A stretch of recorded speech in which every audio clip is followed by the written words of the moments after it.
Tata group കപ്പലുണ്ടാക്കാൻ കേരളത്തിൽ 10,000 കോടി രൂപ നിക്ഷേപിക്കുമെന്ന് മുഖ്യമന്ത്രി വി.ഡി. സതീശൻ പ്രഖ്യാപിക്കുന്നു. അതിനെതിരെ വിഴിഞ്ഞത്ത് ഞങ്ങളുടെ അറിവിൽ ഇത്തരമൊരു നിക്ഷേപം ഉണ്ടായിട്ടില്ല എന്ന മറുപടിയോടെ ഇടത് നേതാക്കൾ കൊണ്ടിളകുന്നു.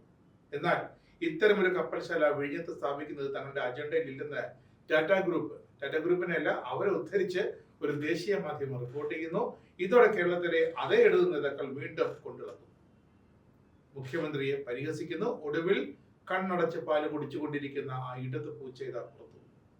മുഖ്യമന്ത്രി വി.ഡി. സതീശൻ പ്രഖ്യാപിച്ച മിഷൻ സമുദ്ര പദ്ധതിയിലെ ടാറ്റ കപ്പൽശാല നിർമ്മാണം മുൻ ഇടത് സർക്കാർ കാലത്ത് കപ്പലിന്റെ കപ്പിത്താന കാലത്ത് ഒപ്പുവെച്ചതാണെന്ന് വ്യക്തമാക്കുന്ന രേഖകൾ പുറത്തു വന്നിരിക്കുന്നു.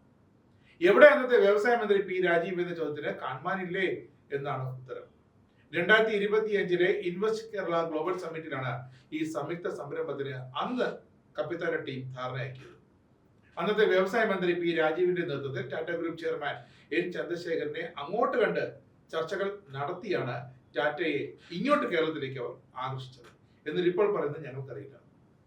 കഴിഞ്ഞ വർഷം ധാരണാപത്രം ഒപ്പിടുന്നതിന്റെ ദൃശ്യങ്ങളും പദ്ധതിക്കായി ഭൂമി കൈമാറാൻ അനുമതി നൽകിയുള്ള സർക്കാർ ഉത്തരവിന്റെ പകർപ്പും ഒക്കെ പുറത്തു വന്നു.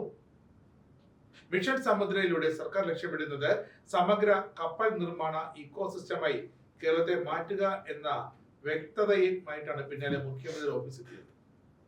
ഇതോടെ ഇനി എന്ത് പറയും എന്നറിയാതെ കുഴങ്ങുകയാണ് അതേ ഇടതു നേതാക്കൾ. കപ്പൽ നിർമ്മാണശാല സ്ഥാപിക്കുന്നതിനായി ടാറ്റ 10,000 കോടി രൂപ നിക്ഷേപിക്കുമെന്നാണ് കഴിഞ്ഞ ദിവസം മുഖ്യമന്ത്രി വി.ഡി. സതീശൻ പറഞ്ഞത്. എന്നാൽ ഇത്തരമൊരു കപ്പൽശാല സ്ഥാപിക്കുന്നത് തങ്ങളുടെ അജണ്ടയിലിരുന്ന് ടാറ്റ ഗ്രൂപ്പിനെ ഉദ്ധരിച്ച് ദേശീയ മാധ്യമം റിപ്പോർട്ട് ചെയ്തതോടെയാണ് ഇവിടെ കൊണ്ടിളക്കം തുടങ്ങിയത്. ഇതിന് പിന്നാലെ തിരുത്തലുമായി മുഖ്യമന്ത്രി ഓഫീസ് വീണ്ടും രംഗത്തെത്തി. വിവിധ പദ്ധതികളിലൂടെയും വിവിധ നിക്ഷേപകരിലൂടെയും വരും വർഷങ്ങളിൽ കേരളത്തിലേക്ക് ആകർഷിക്കാൻ സർക്കാർ ലക്ഷ്യമിടുന്ന ആകെ നിക്ഷേപത്തിന്റെ വ്യാപ്തിയെയാണ് 10,000 കോടി എന്ന് നിക്ഷേപ സാധ്യതയെന്ന് മുഖ്യമന്ത്രി പരാമർശിച്ചത് എന്നാണ് അദ്ദേഹത്തിന്റെ ഓഫീസ് ഇപ്പോൾ വ്യക്തമാക്കുന്നത്. അല്ലാതെ ഏതെങ്കിലും ഒരു സ്ഥാപനവുമായി ഇത്രയും വലിയ തുകയുടെ ഏക നിക്ഷേപ കരാർ അന്തിമമായി ഉറപ്പിച്ചു എന്നല്ല.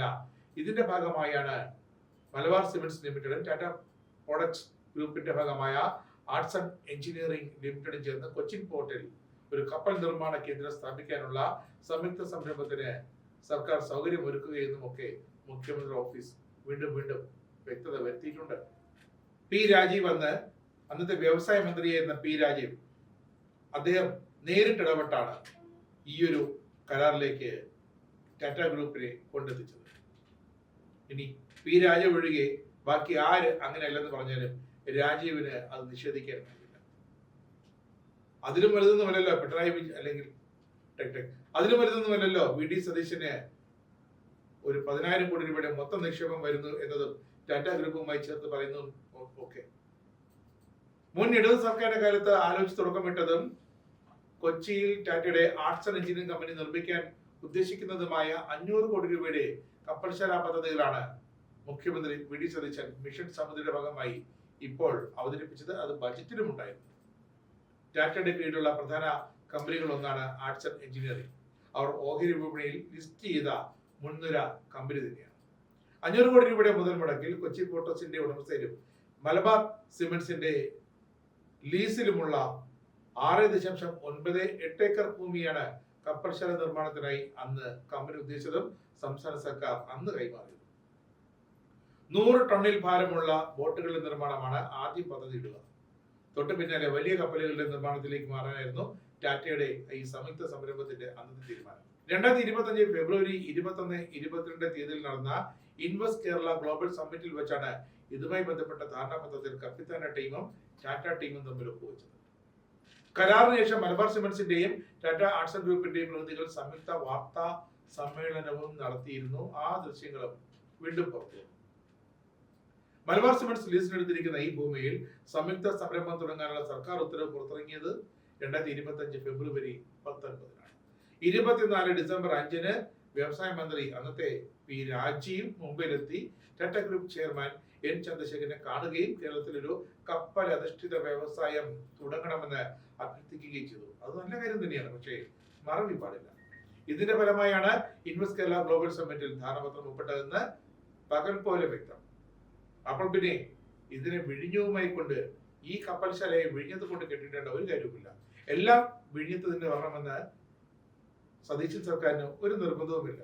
കേരളത്തിൽ മറ്റെല്ലായിടത്തും പലയിടത്തും കോഴിക്കോടായാലും ബേപ്പൂരായാലും കൊല്ലത്തായാലും ആലപ്പുഴയായാലും എറണാകുളത്തായാലും തുറമുഖ സാധ്യതയുള്ള കടൽത്തീരമുള്ള കപ്പൽ ഗതാഗതത്തിന് സാധ്യതയുള്ള ഇടങ്ങളുണ്ട്.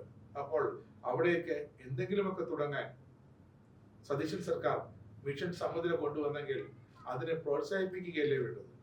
കാരണം ഇടത് സർക്കാർ ചെയ്ത നല്ല കാര്യം തന്നെയാണെന്ന് ടാറ്റ ഗ്രൂപ്പിനെ 500 കോടി മുതൽ മുടക്കിൽ കേരളത്തിൽ ഒരു കപ്പലധിഷ്ഠിത വ്യവസായം കൊണ്ടുവരാൻ ക്ഷണിച്ചത്, അവർ വന്നത്, ധാരണാപത്രത്തിൽ ഒപ്പിട്ടത്. പക്ഷേ ഇപ്പോൾ ഞാനെന്ന് പറഞ്ഞില്ലേ രാമനാരായണ എന്ന് പറഞ്ഞ് ഇങ്ങനെ കൈമലർത്തി ഇരിക്കരുത്.